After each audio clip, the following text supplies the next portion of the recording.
Agna stood before the castle gates, feeling the slow burn of anger rising within her. Once again, she was subjected to the cold, almost mocking tone of the official who informed her that the audience with the king had been postponed. "The king is busy," he repeated, as if that somehow justified the blatant disregard. Agna clenched her teeth. This meeting wasn't for her. It was for Lucia, the high priestess of the Order of the Moonlit Night. The way they treated the priestess, ignoring her, showing utter disrespect, infuriated Agna. Meanwhile, the kingdom was falling apart. Monsters ravaged the borders, and disasters loomed with menacing inevitability. The latest reports spoke of a massive demon heading toward one of the fortress cities, a creature whose shadow could swallow the sun. Yet it seemed the king couldn't care less. He's either a fool or blind, Agna thought, spinning on her heels and storming away. The official muttered something behind her, but she didn't bother to listen. She made her way down the main street, where the clamor of the crowd mixed with the calls of merchants. The narrow cobblestone streets glistened from a recent rain, reflecting the hustle and bustle of city life. Vendors shouted, hawking fruits, fabrics, and charms against the evil eye. Street performers showed off tricks, their vibrant costumes standing out against the gray crowd. The air was thick with the smells of roasting meat, fresh bread, and something spicy that stung the nostrils. Agna turned into a dark alley. Here, life took on a different tone. Cracked walls, the stench of damp and garbage, and rats scurrying just out of sight painted a bleaker picture. Barefoot children darted like shadows between buildings, their laughter echoing with a sinister undertone. The alley led to a poorer district, where the homes resembled grotesque growths, fused together in chaotic clusters. Soon Agna reached a small, ramshackle house. A beggar sat by its door, his hand outstretched for alms. His face was unnervingly calm, almost mocking, and as Agna approached, he winked at her and opened the door. Inside, the darkness was almost tangible, pierced only by the faint glow of a lamp that illuminated a narrow hallway. A woman in a faded dress waited silently by the entrance. She led Agna through a concealed door, revealing a narrow passage that descended into what felt like the depths of the earth. The cold air wrapped around her face, carrying the damp smell of mildew and old candles. The passage opened into a small room lit with a soft, golden glow. Behind a massive table sat a woman dressed in silver robes, Lucia, the high priestess. Her face remained unreadable as she pored over ancient manuscripts. Nearby, an old man in a battered straw hat dozed in a worn armchair, his quiet snores filling the room and grating on Agna's nerves. The calmness in the air seemed to mock her frustration. Agna slammed the door shut, the sound shattering the silence. The old man jolted awake, blinking in confusion as though caught in some indecent act. "They refused us again," Agna said, striding up to Lucia and bowing deeply. "What is going on in that palace? They're ignoring you." Lucia smiled faintly, her composure only fueling Agna's anger further. "All in good time," she said softly, as if discussing the weather. "Perhaps they are not ready yet. Don't worry, everything will fall into place." "How can you stay so calm?" Agna's voice cracked. "A demon is nearing Kaltar. It will destroy the city." "Isn't Richard supposed to handle that?" Lucia asked nonchalantly, flipping a page of her manuscript. A chill ran down Agna's spine as she recalled the monstrous creature, an enormous being whose tentacles reached the sky. Richard? Alone? That's absurd. He needs to find some kind of hero, but what if he fails? She voiced her concerns aloud. The old man, whom they called Balthazar, chuckled softly. "Some kind of hero, you say? Well, let me tell you something. That hero is my apprentice. And I'll tell you this, He's the strongest being on this earth, so don't fret." "The strongest being," Agna repeated, blinking in shock. It calmed her a little, though doubts lingered. Lucia rose from her seat, her gaze hardening. "Our priority now is dealing with the traitors in the palace, and possibly the king himself." A knock came at the door. Lucia turned to it, as if she already knew who was on the other side. "Come in." A short man entered the room, his simple but neat clothes suggesting a careful attention to detail. He bowed low before the priestess. "Everything is ready. He is waiting for you." Lucia and Balthazar stood, preparing to follow him. As they exited, Lucia turned to Agna. "You're coming with us?" Agna hesitated, momentarily stunned, but quickly hurried to follow them. When they turned off the main path and ventured deeper into the maze of corridors, the walls seemed to press in around them, squeezing the space. Narrow passages stretched endlessly, their stone surfaces soaked with dampness and steeped in ancient silence. After 5 minutes of wandering through the labyrinth, they reached a staircase spiraling upward. Climbing it, Agna suddenly found herself in a house that radiated opulence.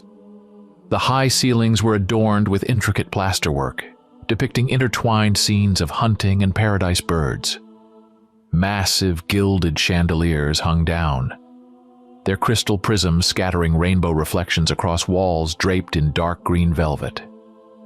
The floor, laid with polished marble, shimmered with the flickering light of candles held in golden candelabras. White stone statues stood in dignified poses throughout the hall, and from the deep windows one could glimpse manicured gardens with neatly trimmed hedges and marble fountains. Agna followed the others, her gaze sweeping the surroundings with wary curiosity. Who could own such a place? She was about to ask when they were greeted by a man. He was enormous, both in height and girth, with a round face that resembled dough clumsily molded into a semblance of eyes, nose, and mouth. His small, deep-set eyes gleamed with sweat, and his triple chin quivered as he spoke. The man's rich attire, a long velvet caftan embroidered with gold patterns and massive rings adorning every finger, gave him the air of a wealthy merchant rather than a nobleman. As they approached, the man suddenly dropped to his knees with a graceless thud. His joints creaked audibly and his face flushed from the effort. Yet his actions carried no trace of mockery, only genuine reverence. "Oh, my lady," he wheezed, struggling to catch his breath. "It is an honor to see you." Lucia's expression remained unchanged, her voice calm but firm. "How did he get here? Was he followed?" "No, my lady," the man hastily replied, his face a mask of sincerity. "My people checked everything. It's all clear." "Good. Lead us," she said, not sparing him a glance. The man heaved himself to his feet with visible relief, dusted off his knees, and shuffled toward a door. He opened it with excessive haste, gesturing for them to enter. The room beyond was even more lavish than the hall. At a grand table sat a man draped in a hooded robe that obscured his face. Beside him stood a servant, or perhaps a bodyguard, with a rigid posture and a hawk-like gaze that scrutinized the newcomers as if assessing their every move. His disciplined stance and piercing eyes betrayed years of loyal service. The large man hurried to Lucia, offering her a chair. She seated herself gracefully, while Agna and Balthazar stood behind her. "I'm glad you agreed to come," the priestess said, her voice unexpectedly warm. The hooded man pulled back his cowl, revealing a face that was both striking and stern. He appeared to be in his mid-30s, with sharply defined features and chestnut hair that fell across his forehead. His prominent nose lent his face an air of arrogance. Yet there was an undeniable handsomeness to his austerity. His ornate garments, embroidered with fine gold thread, marked him as a nobleman. "I had little choice," he replied, his deep voice resonating with resolve. "My brother is plunging this kingdom into darkness. Something must be done." "Who is this man standing beside you?" Lucia asked, her gaze shifting to the figure nearby. The nobleman turned slightly toward his companion. "He is my servant. I trust him as I trust myself. You need not worry." Lucia frowned but said nothing. Her eyes lingered on the servant, scrutinizing him as though trying to pierce his soul before returning to the nobleman. "I see you received my letters," she said. "Tell me, what has happened with the king? Is it truly a conspiracy?" The man nodded, his brows furrowing heavily. He began speaking slowly, as if weighing each word. "Yes, it is. Everything seemed normal until two men became my brother's closest advisors. 2 years ago, Magister Armand arrived at the palace bearing a gift, an extraordinary flower that never withered. Its petals glowed with every color of the rainbow. The Magister claimed it granted longevity and cured infertility. The king, desperate after years without an heir, was captivated. Armand became his advisor and soon began placing his own people in key positions." He paused, his expression darkening as though the memories pained him. "A year ago, the king finally had a son," he continued. "It was a great celebration, and the Magister's influence grew even stronger. Then another man arrived, the head of the Order of the Bright Flame, Master Irvin. The Magister praised him, and he quickly won the king's favor. Together, their influence now blankets the entire kingdom. The king hears no voice but theirs. They proposed banning all other religions," he added. "And the king supported them. These two men have complete control over him. Even I, his own brother, am no longer welcome at the palace. My people report that something strange is happening in the Order's temple. They're building something inside, and it's deeply troubling. But I have allies within the Order who are unhappy with the new regime. We can use them." Agna was stunned. The revelation that the man sitting before her was a prince of the kingdom left her reeling. But what shocked her even more was the story he told. Plots, magical flowers, the intrigues of the Order of the Bright Flame. It all sounded like something out of another reality. She struggled to piece together how this pair of schemers had amassed such power, but her thoughts were interrupted by Lucia's voice. "I see," the priestess said, her gaze clouding as if recalling some unpleasant memory. "I suspected there was something amiss with this order, but I never imagined they would stoop so low. I was well acquainted with the previous head of the order, a man of honor.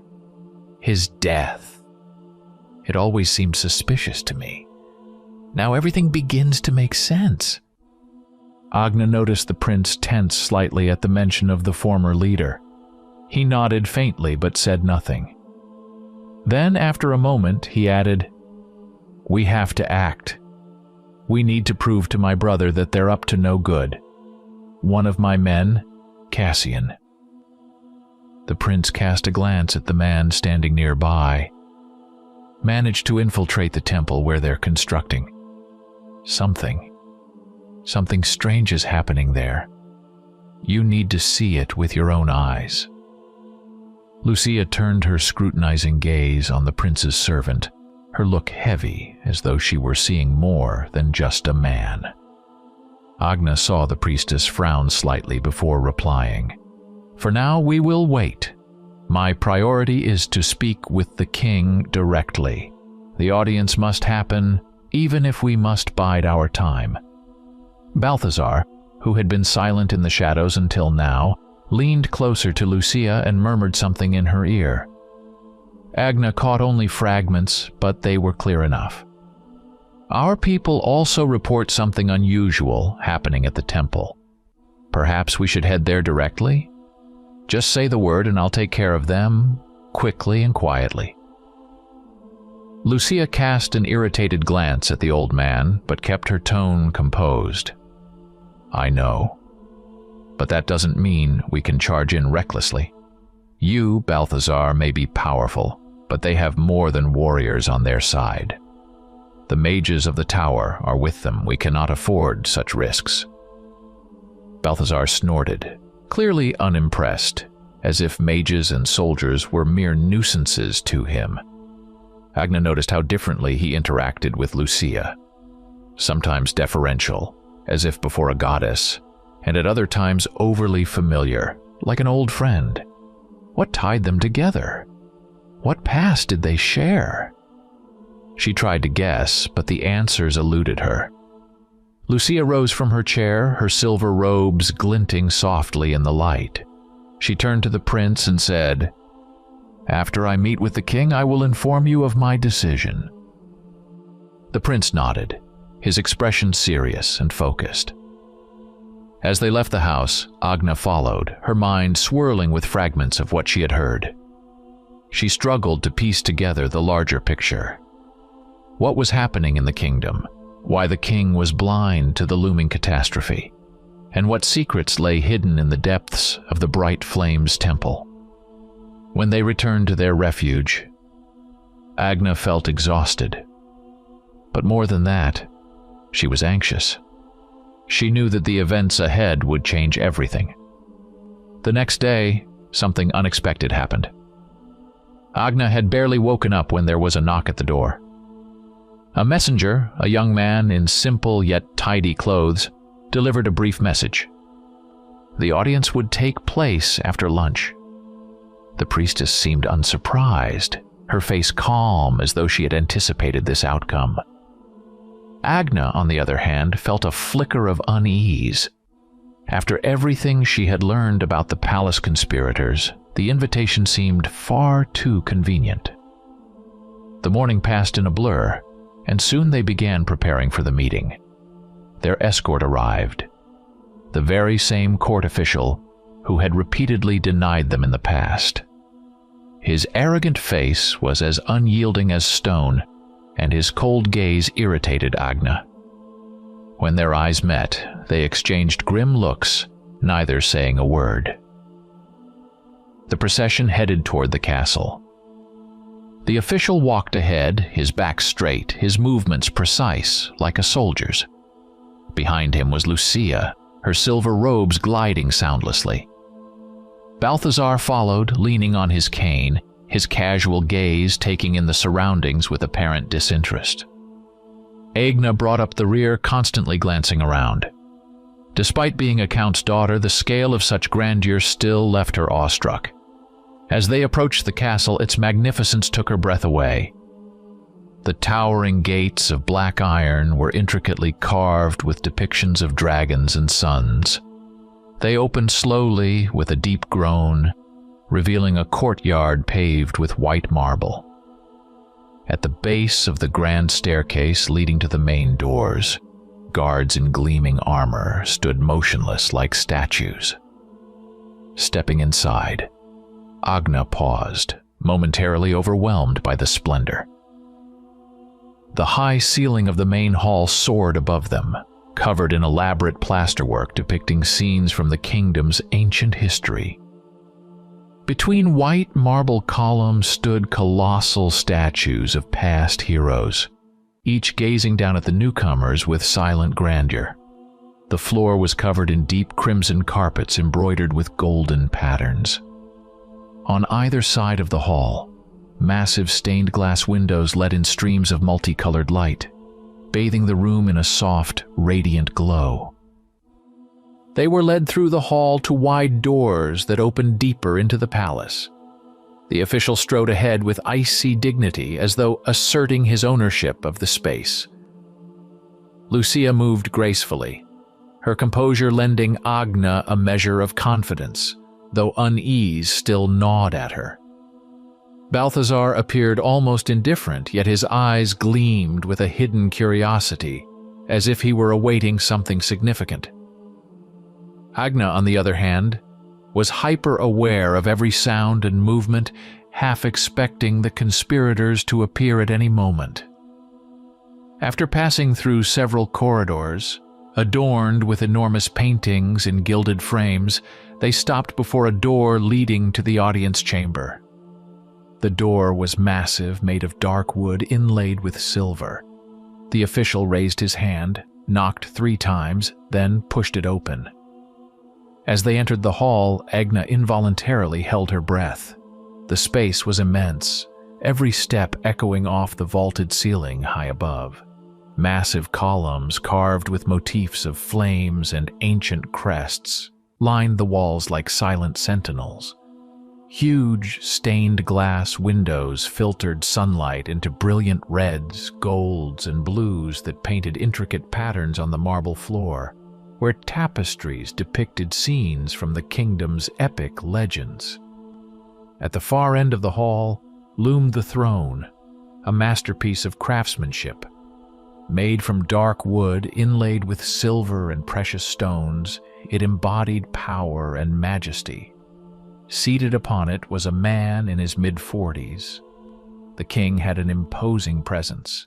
His thick hair, streaked with gray, framed a strong face, set in an expression of stern resolve.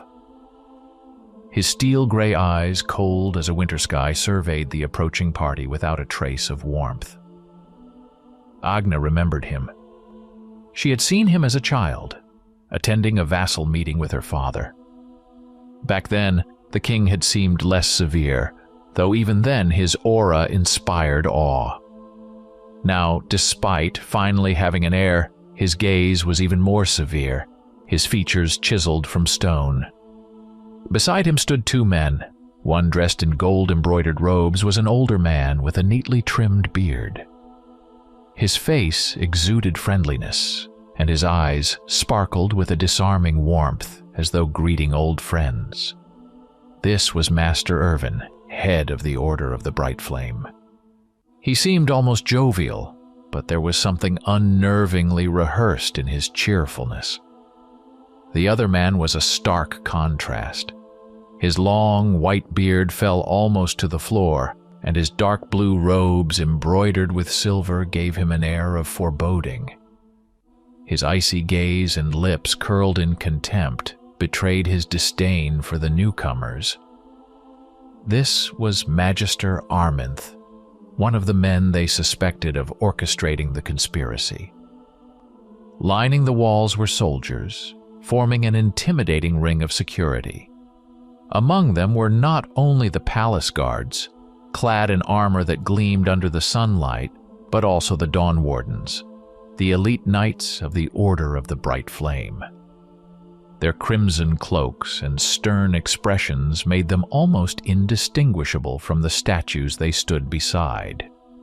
Agna also noticed mages, their robes subtly rippling as if stirred by an invisible wind. It felt less like a court audience and more like a battlefield awaiting its first strike. Lucia stepped forward, her movements light and confident despite the tension that charged the air. Agna and Balthazar followed closely behind. As they neared the throne, the priestess stopped and inclined her head, but she did not kneel. "Your Majesty, the High Priestess of the Order of the Moonlit Night, has come at your summons," she said, her voice calm and firm. Agna knew court etiquette. One was expected to kneel before the king, but Lucia clearly saw herself above such conventions. Agna, however, decided to adhere to protocol and quickly dropped to one knee. Balthazar remained standing, bowing his head slightly. The reaction was immediate. The hall erupted into murmurs. Guards exchanged glances, whispering about the disrespect, while Magister Arminth openly sneered. "What insolence!" Arminth thundered, pointing a finger at Balthazar, his voice booming like thunderclaps. Master Irvin, on the other hand, only widened his smile as though savoring the spectacle. The king's gaze darkened as it swept over them, lingering on Lucia as if searching her face for answers to unspoken questions. "What is the meaning of this visit?" he asked sharply, his tone cutting like a blade. Lucia, unshaken by his hostility, inclined her head slightly once more. "I am here to warn you of an impending catastrophe," she began, her voice steady. "And I request that you issue the call of the final day." The king straightened, his expression a mixture of confusion and anger. "A catastrophe? What nonsense! I have heard rumors that you've been spreading such tales, but my advisors have investigated, and they assure me these are lies. Who should I believe?" Lucia raised her head slightly, her lips curving into a faintly mocking smile. "Lies? Your Majesty, one of your cities, Calaris, has already been wiped off the map. And a great demon, Araxor, marches on Kaltar. He brings nothing but destruction, and you dismiss this as nonsense? Your Majesty, you are surrounded by conspirators who serve darkness. Open your eyes and act." For a brief moment it seemed her words struck a chord. The king frowned, and his gaze wavered with uncertainty. But then Master Irvin leaned in, whispering something into the king's ear. The monarch listened intently, his expression hardening with every word. "I conducted my own investigation," the king said after a pause, his voice gruffer than before. "And I learned that you seek to exploit this crisis to strengthen your order. Is this true? Are these so-called catastrophes nothing but your ploy for power?" "Of course that's not true, Your Majesty," Lucia said calmly, though her voice carried a clear note of defiance.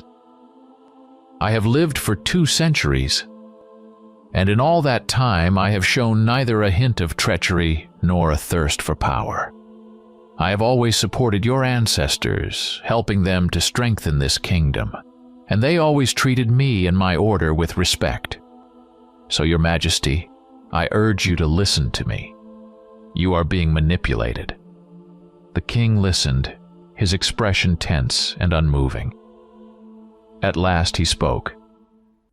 "So one leader of a religious order says one thing and another says the exact opposite. Who am I to believe?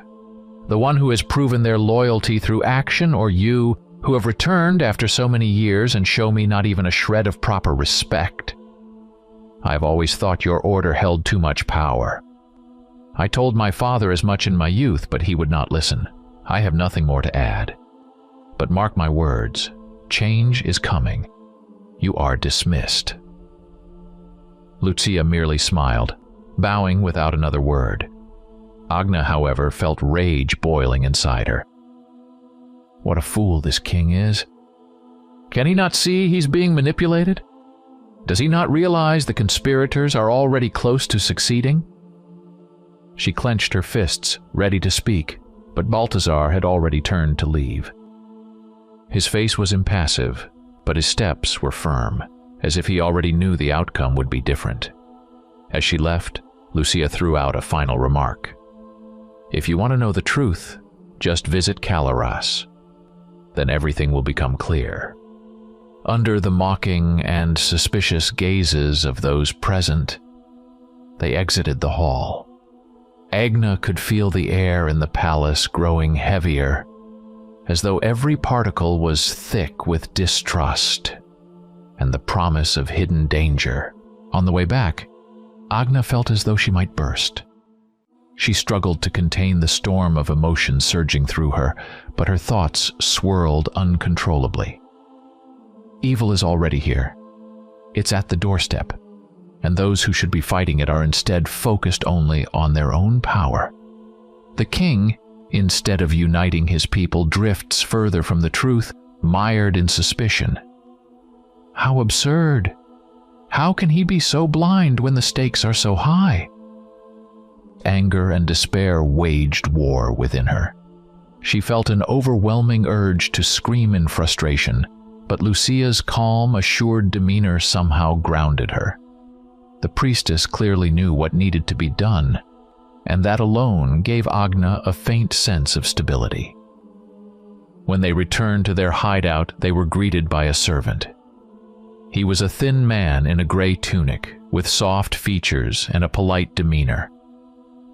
Bowing slightly, he said, "They are waiting for you." Lucia nodded silently, and they followed him. The corridors led to the back of the house, where a small but cozy room awaited. Inside sat two men they had seen the previous day: the prince, whose name was Larkus, and his bodyguard, a tall, muscular man with sharp features whom Agna remembered as Cassian. Both rose to their feet as they entered. The prince looked at Lucia, his expression tense with anticipation. "How did it go?" he asked. The priestess merely nodded, her face unreadable. "The king is blind. The conspirators have done their job well. We have no choice but to act. Tonight, we'll infiltrate their temple and uncover what's happening there. I have a bad feeling about this." As she spoke, a man dressed in dark clothing entered the room. He leaned close to Lucia and whispered something in her ear. Though his words were brief, their meaning made her visibly pale. Agna noticed this and frowned. "What's wrong?" she asked, trying to mask her growing unease. Lucia turned to her, her voice low but firm. "Young women are disappearing across the kingdom. It's happening on a massive scale now, and it's a very bad omen." She shifted her gaze to the prince and continued, "Your servant Cassian managed to go where my people could not. Are you certain he can be trusted?"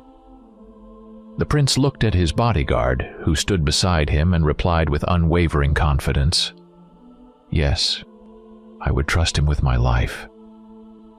Lucia gave a slight nod, her voice hardening. "Good. Then tonight he will guide us. There is no more time to waste." The prince nodded, and preparations began. Night enveloped the city in a thick cloak of darkness. 5 figures in dark cloaks glided silently through the deserted streets. The air was damp and cool, filled with the scents of stone, wet earth, and the faint smoke of dying street fires. Lucia led the group, her movements swift and decisive. Balthazar, leaning on his cane, trailed slightly behind but kept pace.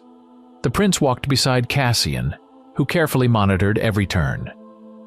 Agna brought up the rear, glancing nervously at the shadowy outlines of buildings, half expecting something sinister to emerge from the darkness. The city slept, but even in its silence, an undercurrent of unease lingered. Occasionally, the distant bark of dogs or the faint footsteps of guards punctuated the quiet. They passed through narrow alleys where the buildings seemed to huddle together, their windows gaping like black voids. When the temple came into view, its outline was menacing. The towering structure of dark stone, crowned with a massive dome, loomed over the city like a sentinel of shadow. Intricate bas-reliefs covered its walls, and its windows glowed with a dim, eerie light. Statues of heroes from the Order of the Radiant Flame lined its perimeter, their faces disturbingly blank in the faint illumination. Lucia stopped and raised a hand. "We can't go any further." Cassian nodded, motioning for the group to follow him into a side alley. There, amid debris and broken crates, he stopped beside a metal hatch. With a deft motion, he lifted it and disappeared into the dark opening. "Down," he said curtly. Lucia descended first, followed by the prince, Balthazar, and Agna. As she reached the bottom, the air grew heavy and damp, carrying a faint, unpleasant scent of decay. The tunnels were a maze, relics of an era long past. The walls were constructed from aged stone, mottled with moss and mold. The uneven floor bore traces of running water. According to ancient chronicles, these passageways had been built during the time of the First Kingdom, designed to connect key locations: the castle, the temple, and the outer fortresses. Many had collapsed or been abandoned, but some, it seemed, were still in use. "We must tread carefully," Cassian whispered. "Some sections could collapse, and in certain tunnels the rats are as large as dogs." They moved cautiously, alert to every sound. Occasionally, droplets of water dripped from the ceiling, breaking the stillness. In several places, strange symbols marked the walls, etched crudely yet deliberately. Agna shivered as the cold air seeped under her cloak, trying not to dwell on the dark, yawning offshoots that led to unknown depths. At last they reached another hatch. Cassian quickly opened it, and one by one they emerged. They found themselves in a damp, dimly lit basement. The walls, made of the same dark stone as the temple above, were coated with a thin layer of plaster. Wooden barrels and crates, clearly brought in recently, were stacked in the corners. The air was thick with an unsettling blend of scents. Incense, burnt residue, and something metallic, like blood. The basement was larger than they had anticipated. Barrels lined the walls, some reinforced with iron bands, others drying out and starting to crack, their wooden edges blooming with mold. Crates cluttered the floor, some sealed shut, others slightly ajar, revealing scraps of fabric, rolled-up parchment, and something gleaming like shards of metal. In one corner lay broken furniture, while a small stool with a flickering candle cast long, eerie shadows on the walls. The air was thick with a strange scent, a mix of oil, metal, and a faint, sickly sweetness that made their noses itch uncomfortably. Lucia gestured for them to move forward. They entered a corridor dimly lit by the dying glow of a few torches mounted in brackets on the walls. Cassian led the way, his steps as silent as those of a predator on the hunt. The others followed closely, careful to match his pace and avoid making any noise. Agna, her nerves stretched taut, scanned every shadow, half expecting guards to emerge from the darkness at any moment. But nothing happened. The temple's corridors, eerily empty, stretched out like an endless labyrinth. The only sound was the faint echo of their own footsteps. The lack of guards was so unusual that it only heightened Agna's anxiety. Then they spotted two guards stationed at a junction where two hallways met. Lucia paused, her face calm but her eyes narrowing. She raised a hand, signaling the group to halt. Whispering something barely audible, like leaves rustling in an autumn breeze, she advanced. The guards didn't even notice her approach. Moments later, both crumpled to the floor, their snores breaking the oppressive silence. Lucia returned to the group, motioning for them to proceed. The corridors ended abruptly, opening onto a courtyard bathed in pale moonlight. Enclosed by the temple's towering walls, a massive statue stood at the center. Draped in a black cloth that rippled in the night breeze, it loomed ominously, hiding whatever lay beneath. 3 guards, armed with spears, stood watch nearby. Their faces were tense, but their movements were lazy, as though the night had lulled them into complacency. "My turn," Balthazar muttered, disappearing into the shadows before anyone could react.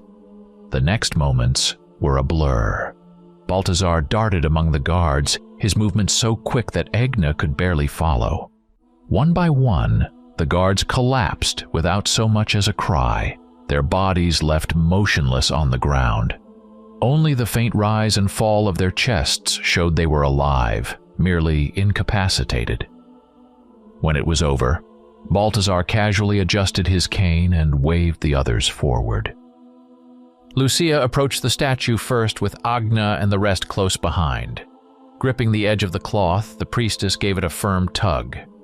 The fabric slid away with a soft rustle, revealing what lay beneath. A demon. The creature was monstrous, its massive body covered in black scales that shimmered like hardened magma. Its face was inhuman, with blazing red gemstones for eyes and a mouth frozen in a cruel, fanged grin. Enormous wings folded against its back seemed poised to unfurl and take flight at any moment.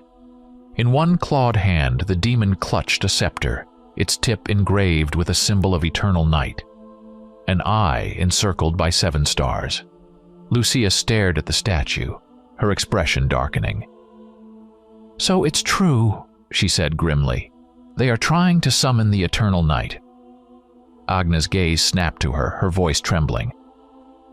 "What does that mean?" Her mind was already racing, piecing together fragments of Balthazar's stories. Thousands of years ago, darkness had consumed the world. The sun had ceased to rise, plunging the land into chaos as demons ruled over an endless night. Heroes had stopped the catastrophe then. Could it really be happening again? "They're human," Agna whispered, disbelief lacing her words. "How could they do this?" Lucia didn't have time to respond. The silence was suddenly broken by a voice. "They can because power demands sacrifice." Everyone turned sharply. From the shadows stepped a man in a golden robe.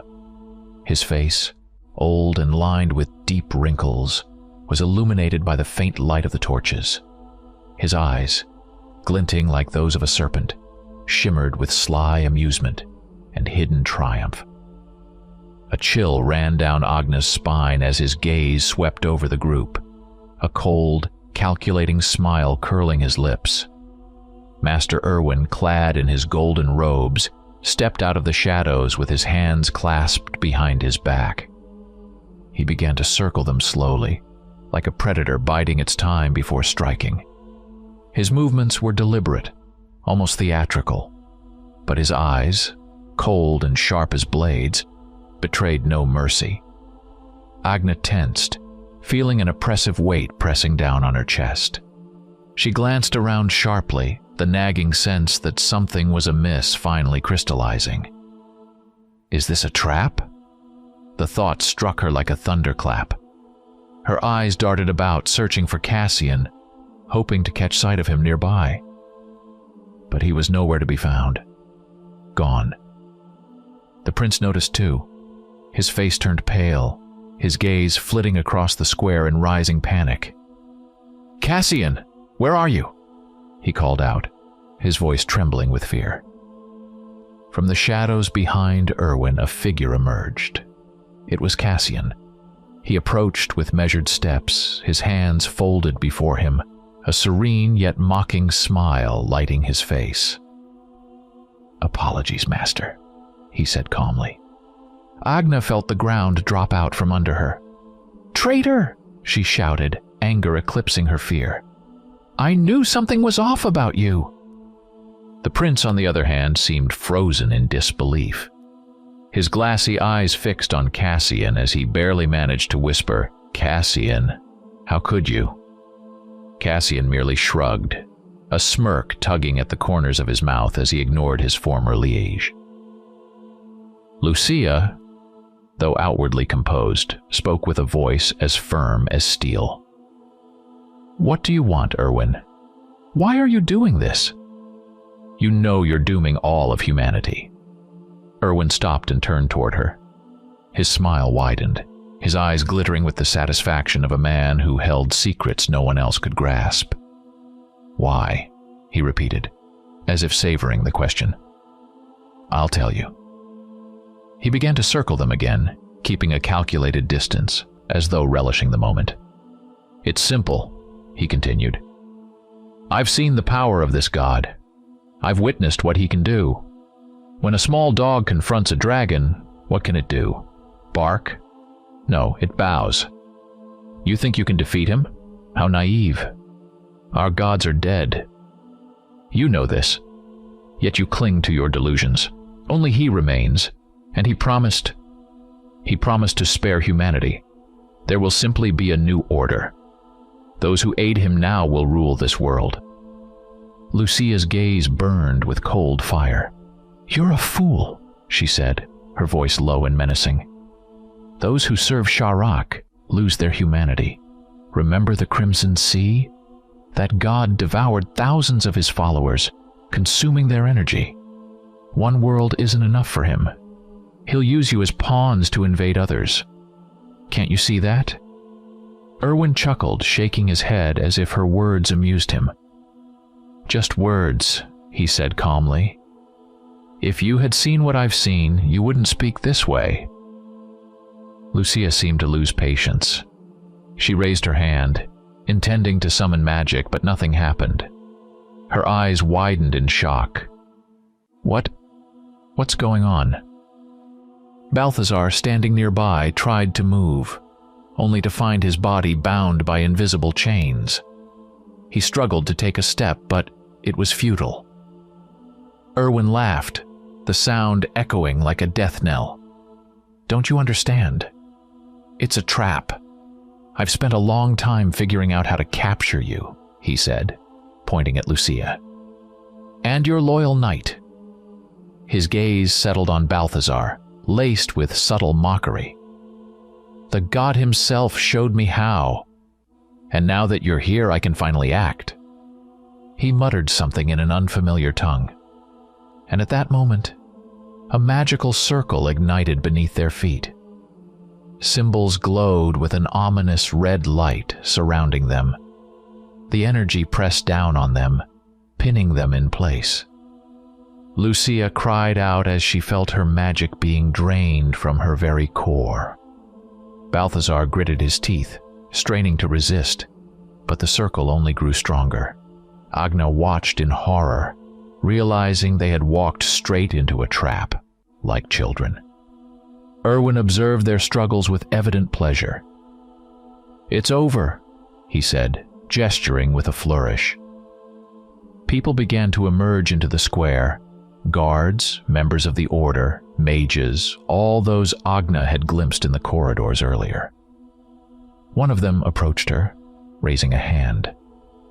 Darkness engulfed her as a sharp blow to the head sent her into unconsciousness. Agna awoke in complete darkness. The first thing she felt was the unbearable pain in her arms and legs. Shackles bit cruelly into her skin, leaving deep marks. Every movement sent the sound of clinking chains echoing through the void, the cold metal as relentless as the oppressive darkness around her. She looked around, but there was nothing to see, just pitch-black emptiness, an all-encompassing void. The cell felt like a shapeless abyss without windows or doors. Agna screamed, pouring all her despair into the cry, "Hey! Someone! Help me!" Only silence answered. A deaf, lifeless stillness. The echo of her voice seemed to dissolve into the darkness, as if it had never existed. Panic began to claw at her chest. Where were the others? What had happened to Lucia? Balthazar? The thought that she might be completely alone slithered into her mind like a serpent, coiling tighter and tighter. Time became meaningless. Hours? Minutes? She couldn't tell. It stretched endlessly until the cell's door finally creaked open. A guard stepped in, tossing a chunk of bread and a cup of water onto the grimy floor. "Where are the others? What did you do to them?" Agna shouted. The guard didn't even glance at her. His face remained cold, stone-like, as though she were invisible. He left without a word, the door slamming shut behind him, plunging her back into suffocating darkness. And so it went, day after day. The guard came twice, once in the morning, once in the evening. His silent indifference weighed on her more heavily than her physical suffering. She tried questioning him repeatedly, but he remained as unyielding as a statue. Deprived of light, of any sense of time, her mind began to drift. She measured her days only by the guard's visits, but even that soon felt meaningless. The dark started to seep into her thoughts, eroding her grip on reality. Despair grew. Her mind wandered to the past, to the days when she was free, traveling with her friends. She recalled their adventures, their laughter, the endless roads they walked together. Visions of her companions filled her thoughts. Lucia with her wise words. Balthazar, always ready to protect. And then, softly, a name escaped her lips like a prayer. Richard, save me. As soon as the thought formed, the suffocating silence was shattered by distant sounds of battle. Somewhere far away she heard the clash of metal, the cries of men, the thud of blows landing. Then, suddenly, there was light. A blinding, radiant light. Agna instinctively squeezed her eyes shut, her vision unprepared for such brilliance after so long in darkness. She raised a hand to shield herself, and then came the sound of the cell door crashing off its hinges. The light gradually dimmed, softening into something more bearable. Agna opened her eyes slowly, and finally saw the figure standing before her. It was a man clad in gleaming silver armor, from which energy seemed to flow like a living thing. Blue veins of light ran across the armor, pulsing softly, and embedded crystals shimmered with a flame-like glow. In one hand he held a helmet and a glowing sphere, its warm radiance banishing the lingering shadows.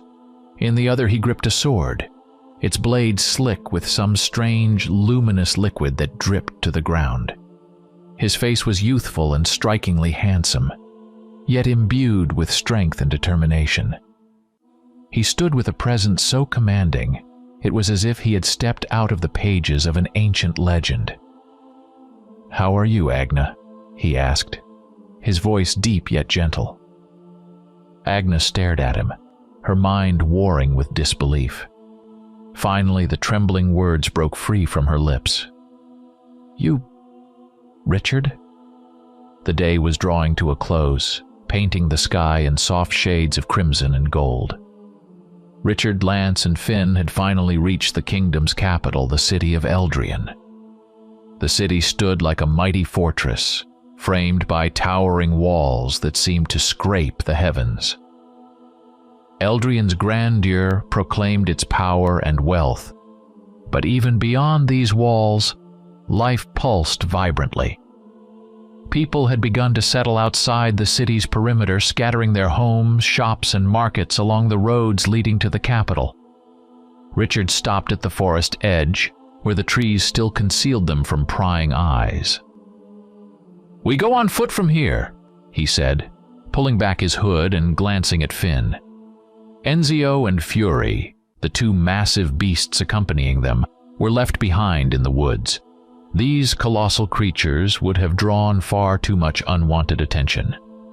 Cloaks were pulled tighter, and with quiet steps they emerged onto the road leading to the city. The road was alive with activity. Merchants guiding laden carts, traders returning from a day at the markets, and peasants herding livestock. They melted into the crowd, adopting the appearance of weary travelers eager to get home. Eldrian's massive gates were wide open, allowing a steady flow of people and carts to enter. City guards stood at their posts, their expressions a mix of boredom and fatigue. The evening rush didn't leave much room for scrutiny. Richard passed through without raising suspicion. The bustling crowd provided perfect cover, and soon they were inside the city. The city itself was lively, even at this late hour. Narrow streets teemed with vendors closing up shop, street musicians playing their final tunes for passers-by, and the occasional drunkard stumbling home. Stone buildings with tiled roofs stood packed together, their upper floors nearly touching, casting deep shadows over the streets. The air was thick with the mingling scents of roasted meat, smoke, and spices. Richard moved through the streets, his eyes scanning everything around him. His mind was fixed on one goal, finding his allies. The best place to start was the Temple of the Moonlit Order. Their path eventually brought them to the temple. It was a majestic structure, its sharp spires reaching for the sky, adorned with massive stained glass windows that shimmered in the moonlight. Yet, something was amiss. Instead of the usual calm and serenity, unease hung heavy in the air. Guards were stationed at the entrance, their armor gleaming in the torchlight, their faces tight with tension. No one was being allowed inside. The temple looked as though it were under siege. Richard paused at the corner of the street, weighing his options. Approaching the guards was too risky. They'd immediately suspect something. His gaze fell on a beggar sitting near the entrance. The man held out a hand with a worn wooden bowl. Richard approached, pulling out a couple of coins and dropping them into the bowl. Leaning closer, he whispered, "What's going on here, friend?" The beggar looked up, his eyes glinting with a peculiar mix of fear and cunning.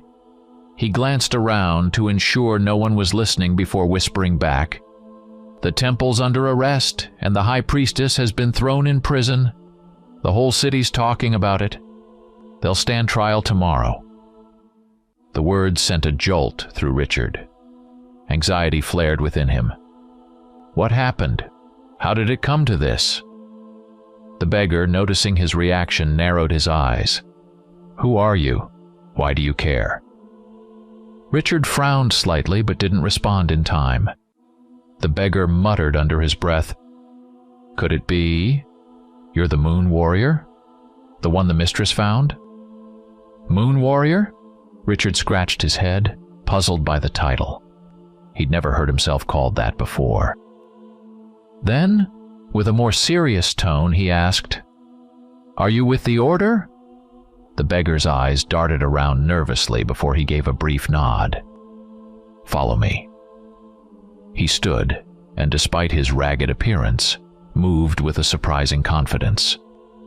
Richard followed as he led them through narrow alleys, hidden from the eyes of the city guards. The beggar brought them to a modest house that appeared utterly unremarkable. Once inside, he shut the door and lifted a hatch in the floor, revealing a hidden passage. "Go down," he said curtly. Richard, Lance, and Finn exchanged glances, but obeyed. The passage was narrow and dark, but after several minutes of walking, they reached a massive door. The beggar knocked 3 times. The door creaked open, revealing a space entirely at odds with the house's exterior. They stepped into an opulent room. Dark wooden walls framed the space, while chandeliers adorned with dozens of candles hung from the ceiling. The furniture was lavish. Armchairs with carved legs, tables inlaid with silver. In one corner, a cabinet held bottles of rare wine, and the air was thick with the faint aroma of incense. "Wait here," the beggar said, bowing slightly before disappearing through another door. Moments later he returned, leading a man into the room. The newcomer was stout and richly dressed, his face shining with sweat, but wearing a friendly expression. The stout man introduced himself as Tyrion. He studied Richard and the others intently, as if trying to gauge their strength or intent. His gaze was wary, but not hostile. "If you're truly the one they speak of, prove it," he said, folding his arms across his broad chest. Richard frowned, his eyes flashing briefly, but he didn't argue. Instead, he stepped forward slowly. A tense silence settled over the room. Then his body began to change. His facial features elongated, his limbs grew, and dense steel-gray fur spread over his frame. His eyes ignited with an icy blue glow. In mere moments, an enormous and fearsome wolf stood where Richard had been, its head held high. The beggar, who had been watching, dropped his staff, while Tyrion took an instinctive step back, dabbing sweat from his brow. "Now I see that the rumors are true," Tyrion said, bowing deeply as if before royalty. "Forgive my doubts." Richard shifted back to his human form, nodding curtly. "What's going on?" he demanded. Tyrion let out a heavy sigh, his shoulders slumping slightly. "The mistress has been captured. She was with Balthazar and the prince. It seems a traitor led them into a trap. Tomorrow they'll stand trial and likely face execution afterward." Tyrion's words hit like heavy stones. Richard's expression darkened, his fists clenching tightly. "What about the girl? Agna?" he asked quickly, his voice taut with barely controlled rage. Tyrion raised his eyebrows, thinking for a moment. "The girl?" he repeated. "She's been locked up in the city guard's dungeon. They must see her as unimportant." Richard's eyes narrowed, his gaze turning icy cold. He turned to his companions. "You stay here and prepare for tomorrow's assault. I'll go and free Agna." No one protested. Lenz, recognizing the fire in Richard's eyes, simply nodded. The beggar, who had been silent until now, finally spoke. "I'll show you the way." Once more they slipped into the streets of Eldrian, now eerily quiet. The city at night felt entirely different. Dark alleys bathed in the faint glow of scattered lanterns, and only the occasional guard patrolling the streets. The shadows of the houses seemed alive, stretching and shifting on the walls, as though something sinister lurked behind every corner. The beggar moved with confidence, as if he knew every twist and turn of the city. Richard followed close behind, his sharp eyes scanning their surroundings. They passed an empty marketplace, its stalls abandoned and carts forgotten, left to the chill of the night air. At last they arrived at the city guard's barracks, a fortress-like structure made of solid stone, with thick walls and narrow slit windows designed for defense. The massive iron gates were shut tight, and 2 guards stood watch outside. The first guard was tall, with a square jaw and piercing dark eyes. His polished helmet glinted in the flickering torchlight, and one hand rested on the hilt of his sword, ready to draw it at a moment's notice. The second guard, shorter but stockier, leaned on a halberd. His face was heavily scarred, and even in the quiet of the night, he radiated a tension that suggested he was eager for a fight. They exchanged brief remarks, likely to stave off boredom. The torchlight played across their features, making their stern faces appear even more menacing as shadows deepened their already harsh expressions. Richard hesitated for a moment, as if weighing all the possible options. Then, without further delay, he transformed again into his wolf form. His body grew larger and more imposing, his eyes blazing with an icy light. He donned his helmet, completing his fearsome appearance. His footsteps were heavy but deliberate as he advanced toward the guards at the gates. The guards noticed him immediately, their shouts echoing through the quiet street. "Stop! Who goes there?" Richard didn't break stride, moving forward with calm determination. The guards reached for their weapons, barking orders to each other before rushing to intercept him. To Richard, they were no more than obstacles. The first guard swung his sword, but Richard deftly sidestepped the attack, his movements quick and precise. With a powerful strike, he sent the guard flying into the wall, leaving him unconscious.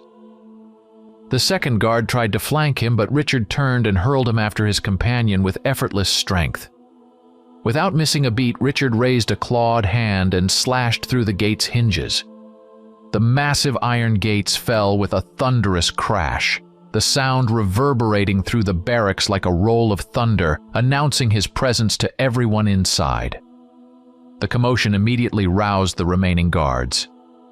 They spilled out from their posts and rooms, the clang of armor and swords filling the air. But Richard was unstoppable. He moved forward like a living storm, tearing through anyone who dared to oppose him. The first guard to approach swung his blade, but Richard caught his wrist mid-swing, twisted it, and flung him into a group of advancing soldiers. Another guard raised his shield in defense, but Richard's blow shattered it, sending the man crumpling to the ground. Richard didn't bother drawing his sword. His raw power and agility were enough.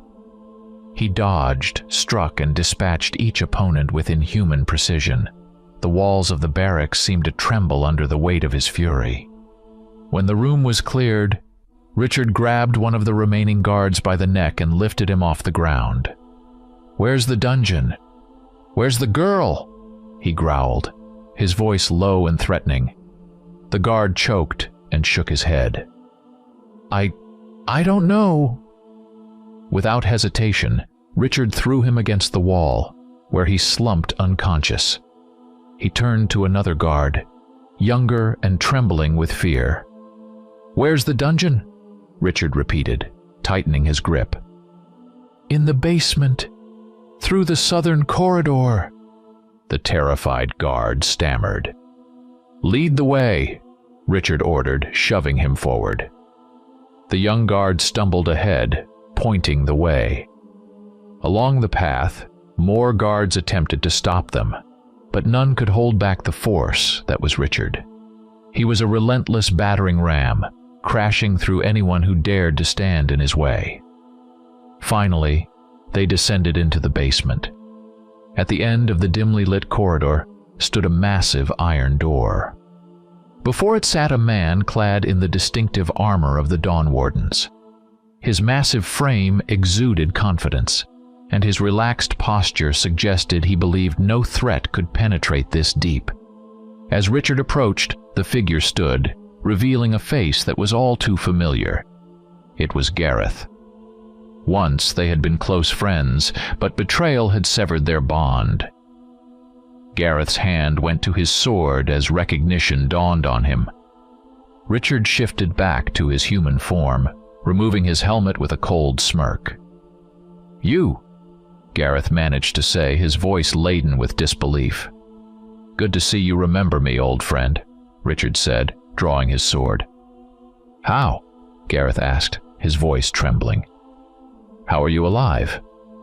"That doesn't concern you," Richard snapped, gripping his sword tightly. "I see you've become a Dawn Warden. Living your dream, I hope it was worth it." Gareth lowered his head, his voice heavy with regret. "I'm sorry. Not a day has gone by that I haven't regretted it. After I joined Sir Goodwin's ranks, I saw what he was capable of, what they were all capable of. I tried to keep my distance. They only sent me on minor assignments like this." Richard's glare hardened. "That excuses nothing," he shouted, then forced himself to regain control. His voice dropped to a cold, cutting tone. "What happened to Liana?" Gareth's shoulders sagged, and he lowered his gaze further. "She's gone," he said, his voice barely above a whisper. "How?" Richard's voice cracked, his pain evident as he took a step back. Richard could never forget how Liana had betrayed him. She had abandoned him, choosing wealth and luxury over the life they'd shared. He hated her for it, but even more, he loathed himself for not being enough. Despite all the hurt she had caused, a part of him had always hoped she was alive and happy. Gareth exhaled shakily. "After your death, Sir Goodwin discarded her. She couldn't bear it. She threw herself from the cliffs." Richard drew his sword, his face a mask of unrelenting fury. His gaze bored into Gareth, each word cutting through the oppressive silence like a blade. "It's time to settle your debt." His steps echoed heavily in the underground stillness as he moved forward. Gareth made no attempt to defend himself. Instead, he smiled, a weary, resigned expression, and let his sword clatter to the stone floor. "Do it," Gareth said, closing his eyes. Anger surged through Richard, igniting like wildfire. The memories of betrayal, disappointment, and shattered dreams roared within him. He raised his sword, ready to strike, but at the last moment, he froze. His hand trembled, the blade hovering inches from Gareth's neck. Instead of striking, Richard clenched his fist and swung. The punch landed with the force of a thunderclap, sending Gareth sprawling against the wall. He crumpled to the floor, unconscious. Richard stood over him, breathing heavily, his chest heaving with the storm of emotions. He looked down at his fallen opponent and felt the rage begin to ebb, replaced by an unsettling emptiness. "You're not worth the stain of blood on my hands," Richard muttered, turning away. The dungeon greeted him with suffocating silence and an unbearable stench. The air was thick with the mingled odors of damp, decay, and human suffering. Darkness blanketed the corridors, so dense it seemed impenetrable. Richard raised a hand, whispering a quiet spell. A glowing orb of light materialized in his palm, casting a soft illumination. Its glow revealed walls slick with mold, puddles of stagnant water on the floor, and the slow drip of moisture from the ceiling. The sound of dripping water echoed faintly, a constant reminder of the place's isolation and misery. The light chased away the darkness, but couldn't dispel the oppressive atmosphere. Richard moved forward, his steps steady, though a growing tension coiled within him. Every fiber of his being told him he was close. Finally, he found her. Agna was huddled in a corner of her cell, shackled by heavy chains. Her clothing was filthy and torn, her hair tangled, her face gaunt. She looked fragile, broken, her head bowed like a discarded doll. The sight sent a fresh wave of fury surging through Richard. His jaw tightened, his teeth grinding together to keep from shouting. He stepped toward the cell, gripping the metal bars, and with a single pull, tore them away. The metal screeched in protest before collapsing to the ground with a crash. Richard stepped inside, his glowing orb illuminating Agna's face. She flinched, raising a hand to shield her eyes from the sudden brightness. "How are you?" he asked softly, crouching in front of her. He moved the light aside, dimming its glow to avoid blinding her. Agna squinted, her eyes slowly adjusting. When she finally looked at him, her voice was faint, laced with disbelief. "Richard, is it really you?" "It's me," he confirmed, his voice warm but tinged with concern. "You've been through hell. Are you hurt?" Agna didn't answer immediately. She continued to stare at him, her lips curving into the faintest of smiles. "This must be a dream," she whispered, her voice raspy and soft. "You look so beautiful." Richard faltered, momentarily caught off guard.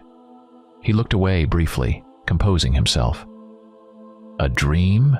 he repeated, studying her closely. Her gaze was distant, unfocused, as if she couldn't quite believe what was happening. Richard exhaled deeply, struggling to contain the fury that threatened to flare again. He uttered another spell, and the shackles holding her snapped open with a sharp click. Carefully, he lifted her into his arms. She was light as a feather, her frail body nearly weightless. As she rested against him, she kept her eyes on his face, her expression a mixture of disbelief and fragile hope. "This isn't a dream," Richard murmured, his voice firm with reassurance. It pained him to see her like this. His heart clenched as he thought of what she had endured. What did they do to her? The question burned in his mind, a searing anger that threatened to consume him. The way back was eerily quiet. Carrying Agna, Richard retraced his steps through the building, the soft glow of his orb lighting their path. No guards appeared. Every one of them was either unconscious or too late to respond. Any reinforcements had yet to arrive. Outside, the beggar was waiting. "Quickly, follow me," he urged without delay. Richard nodded, falling in step behind him. Together they slipped into the cover of night, moving as swiftly as the situation allowed. Agna lay in his arms, her gaze never leaving his face. Though her eyes reflected lingering disbelief, there was a spark of hope flickering in their depths. As they vanished into the shadows of the city, Eldrian's nocturnal calm slowly returned. But Richard knew this was only the beginning.